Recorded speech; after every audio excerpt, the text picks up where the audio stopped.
నమస్తే రమగారు. నమస్తే జయ. రమగారు, సిరీస్‌లు స్టార్ట్ చేస్తున్నాం కదా! అన్నీ ఒక 2, 3 భాగాలు వచ్చేలాగా చెప్తున్నట్లున్నారు. హ్మ్. మరీ పెద్దవి కాకుండా. హ్మ్. అలా ఇంకోటి ఏదైనా స్టార్ట్ చేద్దామండి? మేలుకున్న యువరాజు లేదా కళ్ళు ఇచ్చిన యువరాజు అలాంటిది పేరు మర్చిపోయాను. కథ గుర్తుంది నాకు. మీ పేరా ఇది? మీరు పెట్టిన పేరా? నేను అదే అని భావిస్తున్నా. కాస్త అటు ఇటుగా అంతే అనుకో. ఎప్పుడో 60స్‌లో వచ్చిన చందమామ కథ. మేలుకున్న యువరాజు బావుందండి. బాగుంది కదా. కళ్ళు విప్పిన యువరాజు బావుల. బాలే. అది పెట్టుకుందాం రమ్మగారు. మేలుకున్న యువరాజు. పూర్వం అవంతి రాజ్యానికి ఓ రాజుగారు ఉండేవారు. ఆయనకి పిల్లలు లేరు పాపం. చాలా ఏళ్ళకి ఆయన వృద్ధుడైపోయాక ఆయనకు ఒక కుమారుడు కలిగాడు. పిల్లాడు భలే అందగాట, చక్కగా ఉన్నాడు. ఆయన సుందరుడు అని పేరు పెట్టుకున్నారు. అందగాడు కాబట్టే? పెట్టుకున్నారు. భార్య ఎక్కువ కాలం ఉండాల. పిల్లాడు కాస్త 4 ఏళ్ళు రాసేసరికి ఆవిడ చనిపోయింది. చనిపోతే ఈయన పిల్లాడి బాగోగులు అవి ఆయనే చూసుకునేవాడు. ఈయన శ్రద్ధగా ఉండేవాడు. కానీ ఆయనకి భయం పట్టుకుంది. నా తర్వాత పిల్లవాడి పరిస్థితి ఏమిటి? వీడేమో చంటి పిల్లాడు. 3, 4 ఏళ్ల పిల్లాడికి ఏం తెలుస్తుంది? మరి ఎంతసేపు కన్ను పెట్టి ఉండాలి. మామూలు కొంచెం ఎర్లీగా పుట్టుంటే కాస్త పిల్లాన్ని పెద్ద చేసుకుని వాడి యువరాజు పట్టాభిషేకం చేసి వాడు కొంచెం పెళ్లి పేరెంటం చేశాక తండ్రి వెళ్ళిపోతే కొడుకు ఏదో చూసుకునేవాడు. ఇప్పుడు వీడికి ఏం తెలుసు? లోకం ఎరగని కసుగాయ. అలా బాధగా ఉండేది ఆయనకి.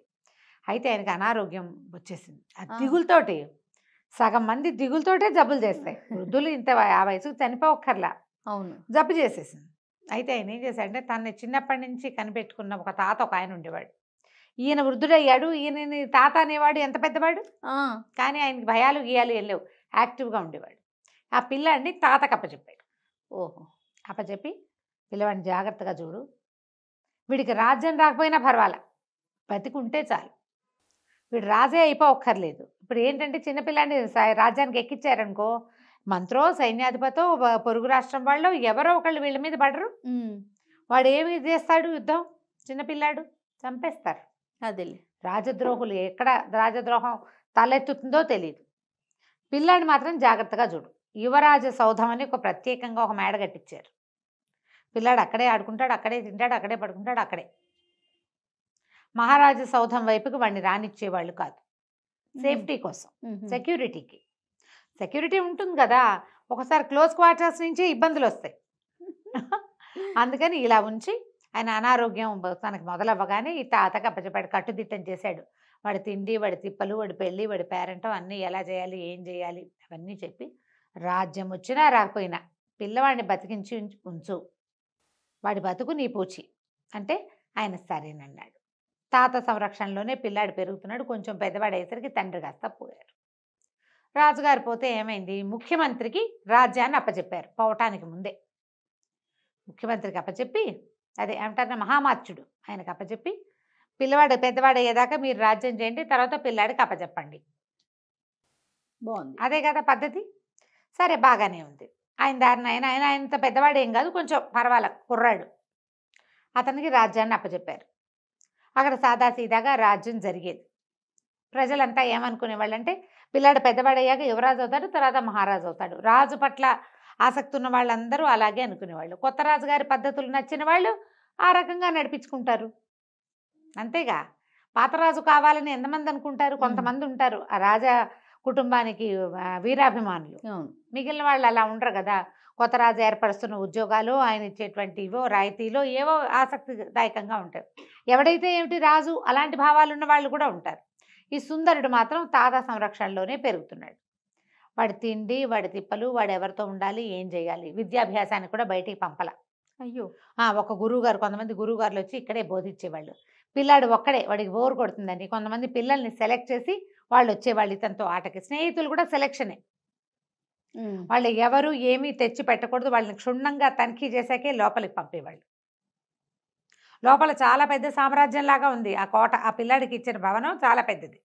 పిల్లలు హాయిగా తిరగచ్చు, ఆడుకోవచ్చు, ఎంజాయ్ చేయొచ్చు. బయటకు మాత్రం రాకూడదు, బయటికి రానివ్వకూడదు. ఆహారం ఆయన తినకుండా ఏది పిల్లాడికి పెట్టనిచ్చేవాడు కాదు. ఓహో, బాగుంది. ఏ ఆహారము పిల్లాడికి వచ్చేది కాదు. ఎందుకంటే ఇప్పుడు మన రాజుగా ఉన్నటువంటి మహామంత్రికి ఆశపట్టి పిల్లాడిని పాడు చేసేస్తే ఏదైనా చేస్తే అదేలే ఆ అనుమానం ఉంది కదా. పండు కూడా తనంతట తను పిల్లాడు తినేవాడు కాదు. ఆ పిల్లాడికి ఏం పెద్ద అసంతృప్తి ఉండేది కాదు. కొంతంతా బాగానే ఉండేవాడు. క్రమంగా వాడికి బయటికి వెళ్ళాలి ఇలాంటి ఆసక్తులు మొదలైనాయి. 19-20 సంవత్సరాల లాగానే ఒక మంచి సంబంధం చూసి పెళ్లి చేశారు యువరాజుకి. ఆ, పెళ్లి చేశారు. ఆ అమ్మాయి ఆ లోపలే ఉండేది. ఉమ్, లోపలే ఉండేది. కానీ ఈ తాత భార్యాభర్తలిద్దరిని ఒక చోట ఉండనిచ్చేవాడు కాదు. కబుర్లు చెప్పుకునేవాళ్ళు. అమ్మాయి తిండి అమ్మాయిదే, అబ్బాయి తిండి అబ్బాయిదే. అబ్బాయి రూమ్ అబ్బాయిదే, అమ్మాయి రూమ్ అమ్మాయిదే. సినిమాటిక్గా ఉమ్, ఆ అమ్మాయిని తాంబూలం కూడా ఇవ్వనిచ్చేవాడు కాదు ఆయన. తాంబూలం కూడా ఆయనే కట్టించేవాడు. వివాహం అయింది. ఇద్దరు స్నేహితుల్లాగానే ఉండేవాళ్ళు అమ్మాయి అబ్బాయి. ఇంకా కొంతకాలం గడవాలి. అయితే ఏమైంది, ఒకసారి స్నేహితులందరూ వచ్చారు. వీడికి బయటికి వెళ్ళాలన్న ఉత్సాహం అవి మొదలైపోయినాయి. ఆ భార్య బయట అలా ఉంటుంది, ఇలా ఉంటుంది, మా ఊళ్ళో ఇలా ఉండేదని చెప్తుంది. వీడికి ఉత్సాహం. అయితే ఏమైంది, ఒకసారి ఫ్రెండ్స్ అందరూ వచ్చేసారు కల్లా మేడ మీదకి వెళ్ళారు. చాలాసేపు మేడ మీద ఉంటే దూరంగా ఒక తెల్లటి సౌధం కనపడింది. అది ఎంత బాగుందో, అది ఎవరిల్లు ఏమిటి అన్నారు. అనేసరికల్లా ఈ స్నేహితుల్లో ఉత్సాహవంతుడు ఒకడు ఏమన్నాడంటే, నిజాన్ని నువ్వు అక్కడ ఉండాల్సింది, అది మహారాజ భవనం, ఉమ్, సభాభవనం, నువ్వు అక్కడ ఉండాలి, వైట్ హౌస్ అక్కడే కదా నువ్వు ఉండాల్సింది. కానీ ఏమిటంటే మరి మీ నాన్నగారు చనిపోవటం వల్ల, నీకు ఈ సంరక్షణ వల్ల, మహామంత్రికి రాజ్యాన్ని అప్పగించడం వల్ల నువ్వు ఇంకా ఇలాగే రాజుగారి అబ్బాయిగానే, పాత రాజుగారి అబ్బాయిగానే ఉండిపోయావు అని చెప్పేశారు కల్లా వీటి కిందకు వచ్చి, నేను ఊళ్ళోకి వెళ్తాను, ఆ మహారాజ్ సౌధం చూడాలనుకుంటున్నానని చెప్పాడు. ఉమ్, చెప్పితే సరే మరి ఈయన ఏం చేశాడు, కొంచెం ముందు వెనక ఆడి తాత అన్నాడు ఏర్పాటు చేస్తానని చెప్పాడు. చెప్పి ఏం చేశాడు, కొన్ని గుర్రాలు సిద్ధం చేశాడు. ఈయన ఫ్రెండ్స్, కుర్రాడు, తాత కూడా ఒక గుర్రం మీద అందరూ కలిసి బయలుదేరారు. ఇప్పుడు ఒక కుర్రాడు పరిగెత్తుకుంటూ వెళ్ళి 4 చలాంగులో చూసి రావటం వేరు, సపరివార సమేతంగా టిక్కు టిక్కు టిక్కు అని ఏం ఉత్సాహం ఉంటుంది వాడికి. కానీ పాపం వెళ్ళాడు. ఉమ్, వెళ్తే సరే అందరూ పలకరించారు. రాజుని, యువరాజుని చూసారు. జనమంతా ఉత్సాహపడుతున్నారు చాలామంది. ఆ సభాభవనానికి వెళ్తే అక్కడ సభ జరుగుతుంటే ఎవ్వరూ తనకి పలకలేదని, అక్కడున్న వాళ్ళకే పలుకుతున్నారని అర్థమైంది తనకి. ఉమ్, ఉండబుద్ధి కాల అక్కడ. ఇదంతా నాది కదా, ఏమిటి నా పరిస్థితి ఇట్లా ఉంది, నేను ఎందుకు ఇలా అయిపోయాను, ఈ తాత నన్ను వదలడే, తాతదేమిటి ఆయనకి ఏముంది, రాజాజ్ఞ, పిల్లాన్ని బతికించాలి అంతే. ఇంకంతకంటే ఏం చేయలేడు. సరే వెనక్కి తిరిగి వచ్చేసారు. తిరిగి వచ్చేసేసరికల్లా ఆ పూట పడుకుంటే ఈ అబ్బాయికి ఎలాగైనా వెళ్ళిపోవాలనిపించింది. వెళ్ళిపోవాలి, అక్కడికి వెళ్ళాలి, మళ్ళీ వెళ్ళాలి ఇంకొకసారి. ఈసారి ఈ గుంపుతో వెళ్ళకూడదు. వెళ్ళాలి అంటే తాత ఏమంటాడు, తను కూడా తయారవుతాడు వెనకాల. చెప్పకుండా వెళ్ళిపోవాలా? చెప్పకుండా వెళ్ళిపోదాం అనుకున్నాడు. ఇక భవనంలోంచి బయటపడడానికి మార్గాలు చూశాడు. అన్ని తలుపులు బంధించబడి ఉన్నాయి. గవాక్షాలు ఉన్నాయి, కిటికీలు ఉన్నాయి. కిటికీల నుంచి దిగాలంటే ఎలా దిగాలి ఆలోచించి వెతకడం మొదలుపెట్టాడు. వెళ్తే అన్ని గదులు వెతికాడు. ఒక పెద్ద తాడు కావాలి నాకు, ఇది కట్టేసి దిగుదాం. వెతగ్గా తన భార్య గదిలో ఒక తాటి నిచ్చెన కనపడింది అతనికి. ఈ తాటి నిచ్చెన అక్కడ ఎందుకుందో, దీన్ని ఎవరు ఉపయోగిస్తున్నారో ఆలోచించాల. అప్పటికి గంటసేపటి నుంచి వెతుకుతున్నాడు. మనకు కావాల్సిన వస్తువు దొరికినప్పుడు డెస్పరేట్గా వాడేద్దాం అనుకుంటాం. అవును.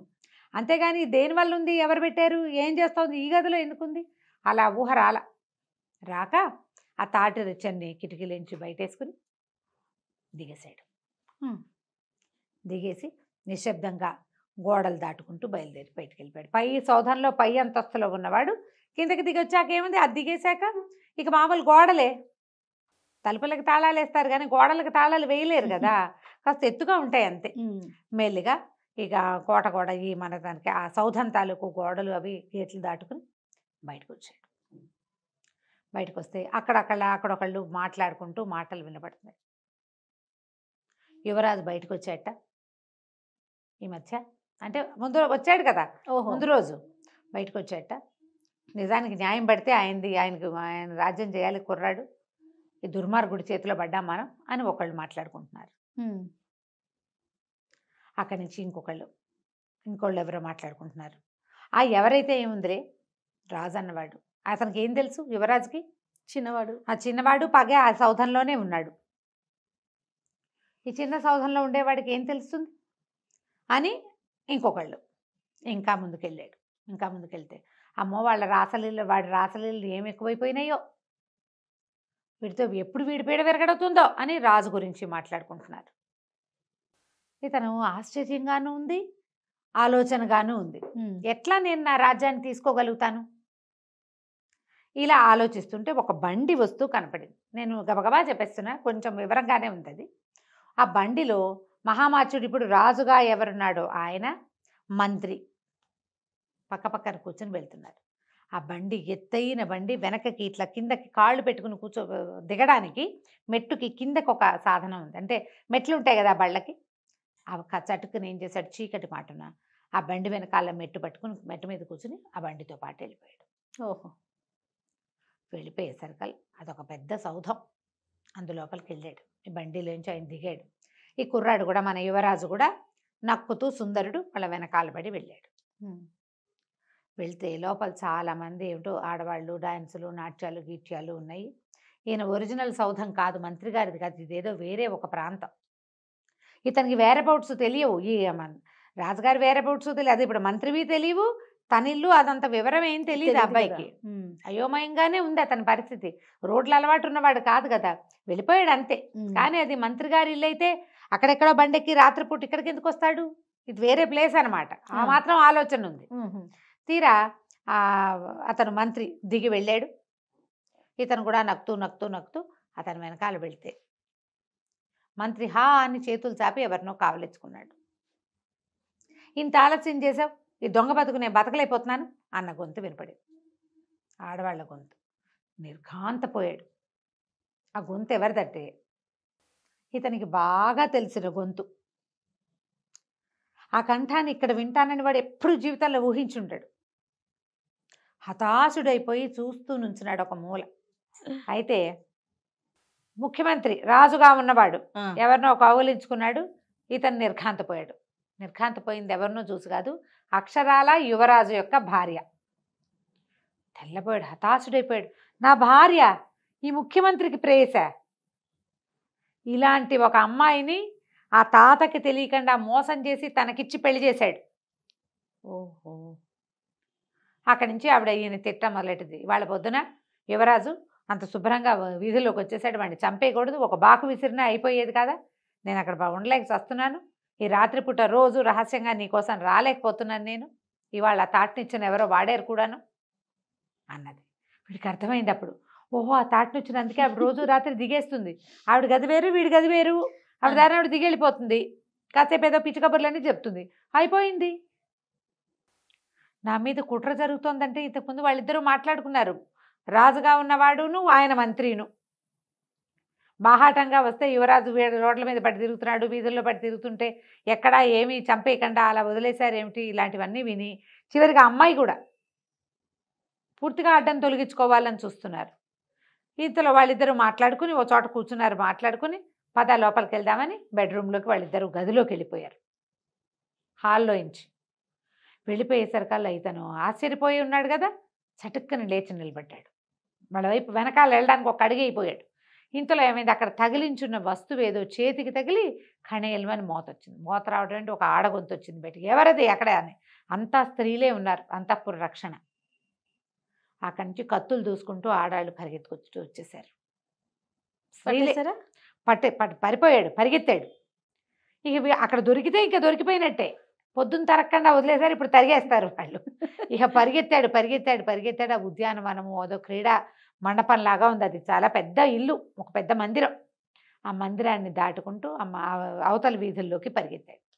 అయితే అక్కడ ఒక పురాతన మందిరం ఒకటి ఉంది, పాతకాలంలో. అది అన్నదాన సత్రం అట, రాజు ఏర్పరిచింది. ఈ కొత్తగా వచ్చిన రాజుగారు అన్నదానాలు గిన్నదానాలు అని మానేశాడు. 10 సంవత్సరాలు అయిపోయింది. సుందరుడు 8 ఏళ్ల వాడుగా వాళ్ళ నాన్న పోయాడు. ఇప్పుడు 18 సంవత్సరాలు వచ్చినాయి అతనికి, 19 ఏళ్ళు. ఈ 10-12 ఏళ్లలో ఈవిడు బాగా బలపడిపోయాడు కదా. అన్నదానం మూసేస్తే ఆ ఊళ్ళో ఉన్నటువంటి బిచ్చగాళ్ళు, బీద బిక్కి జనము వాళ్ళంతా ఆ బిల్డింగ్లో ఉంటున్నారు. సరే, ఆ జనాల మధ్యలోకి పరిగెత్తాడు. ఆలోచించుకుంటున్నాడు, నా మీద కుట్ర, నేను ఆ మందిరంలో ఉన్నంత కాలమే నాకు రక్షణ, అది కూడా లేదు. ఇప్పుడు భార్య ఒకటి ఉంది, అది ఏనోడు కాటేస్తుందో లేదు, ఏదో ఒకరోజు ఏం చేసేస్తుందో. ఆ తాత ఏం చేస్తాడో, నేను కాపాడగలుగుతాడు? భార్య చేతిలో నుంచి ఎంతకాలం కాపాడతాడు? ఎంతకాలం భార్య భర్తని ఒక చోట ఉండనివ్వకుండా చేయగలుగుతాడు? అతనికి ఏం చేయాలో తెలియలే. అయితే బయట రక్షక భట్లు పరిగెడుతున్నారు, ఆడవాళ్ళ అరుపులు వినపడుతున్నాయి. ఇతను అసలు లోపలికి వచ్చేసాడు.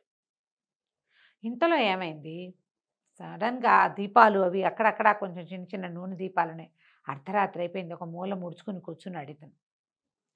కూర్చుంటే ఒక వ్యక్తి లోపలికి వచ్చాడు. ఈ వచ్చిన వాడు మంచి బ్రహ్మాండమైన ఆజానుబాహువు, పెద్ద భారీగా కనపడుతున్నాడు.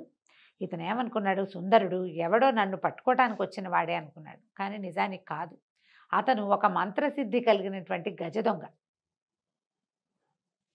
వీళ్ళు ఏం చేస్తారట, దొంగల దగ్గర నేత్రాంజనం అని ఉంటుంది, అది కంటికి పూసుకుంటారట రాత్రిళ్ళు. ఆ కంటికి పెట్టుకుంటే చీకట్లో కూడా కళ్ళు కనపడతాయట. ఆ అంజనం పూసుకుని ఈ చీకటిలో ఉన్నటువంటి ఈ బిల్డింగ్ లోపలికి వచ్చాడు. వచ్చి అటు ఇటు నడుస్తూ వచ్చి ఈ కుర్రాడి దగ్గరకు వచ్చి లేపాడు. డబ్బులు ఇస్తాను, పని చేస్తావా అని. ఇతనికి అర్థమైంది ఈ దగ్గర ఏమీ ఆయుధాలు లేవు. ఏదో పిలుస్తున్నాడు. ముందు ఇక్కడి నుంచి బయటికి వెళ్ళడానికి ఒక మార్గం కావాలి. తను బయటికి వెళ్తే తనని వాళ్ళు గుర్తుపడతారు. వీడెవరితోటో వెళ్తే గుర్తుపట్టకపోవచ్చు పనివాడిగా వెళ్తే. నాకేం కళ్ళు కనిపించట్లేదు, చీకటి గుయ్యారం అన్నాడు. దాందే ఉందని ఏం చేశాడు అతను, ఈ అంజనం తీసి నేత్రాంజనం వాడి కంట్లో పెట్టాడు. అంజనం కంట్లో పెట్టేసరికి అంతా కనపడ్డా మొదలెట్టింది. అందరూ మనుషులు ఎడాపెడా పడుకున్నాడు. అంతా మాస్టిగా మురిగ్గా దిగమాలినట్టుగా ఉంది.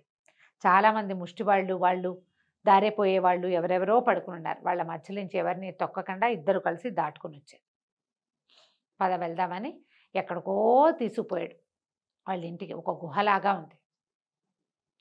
అక్కడ బయట నిలబడి ఏదో మంత్రం చదివాడు. గుహ తెరుచుకుంది, లోపలికి వెళ్ళాడు. లోపల అతని భార్య, కూతురు వాళ్ళు ఉన్నారు. బోళ్ళంత సంపద ఉంది. ఆయన ఏం చెప్పాడంటే భార్యకి, ఈ కుర్రాడిని తీసుకెళ్ళి ఒక చోట కూర్చోబెట్టి మళ్ళీ వస్తాను, పని ఉంది, మన పనికి వెళ్ళేటప్పుడు నేను తీసుకెళ్తాను, ఇక్కడ ఉండమని ఒక చోట కూర్చోబెట్టి లోపలికి వెళ్ళాడు. భార్యకి చెప్పాడు. ఇవాళ అతను ఏం చేశాడు, వచ్చేటప్పుడు ఒక పెద్ద 2-3 మూటలు వీరితో మోయించి తీసుకొచ్చాడు ఈ సుందరుడితోటి.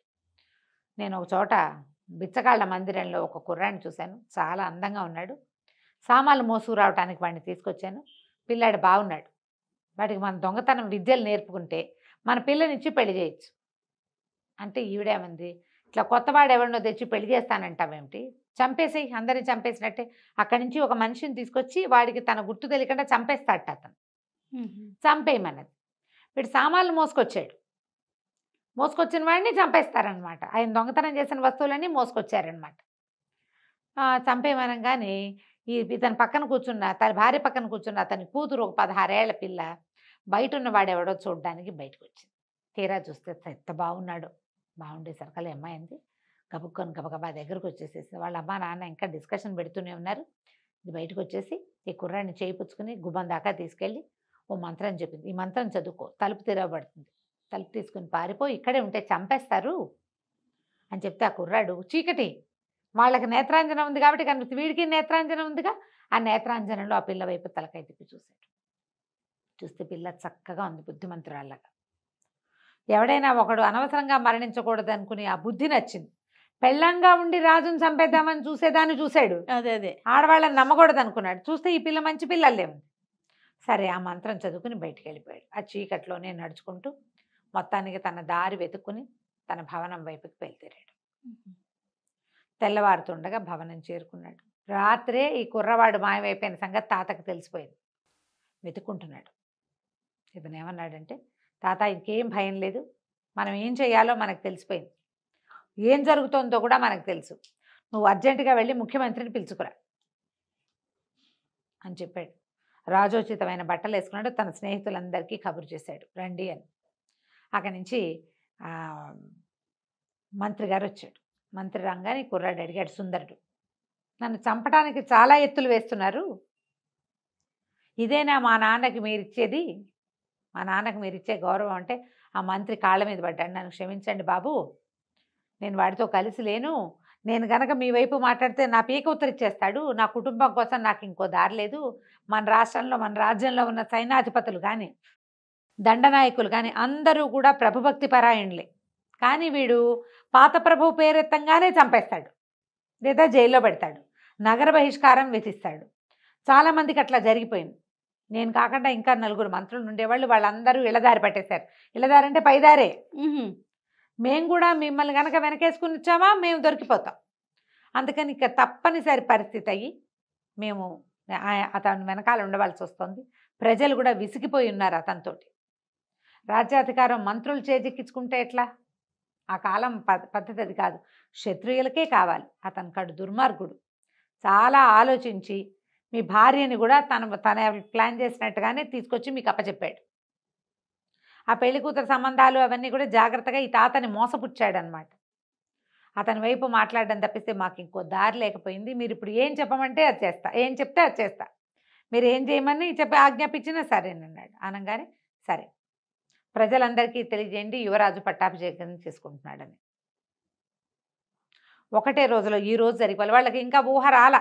రాజకుమారుడు బయటికి వెళ్ళిపోయాడు, వాడు ఇవన్నీ చూసేశాడు, వాళ్ళకేం తెలియదు. పటాటోపంగా వెళ్తే తెలిసిపోతుంది. నువ్వు అందరికీ ఒక వార్త బయటికి రాకుండా తెలియచేయాలి.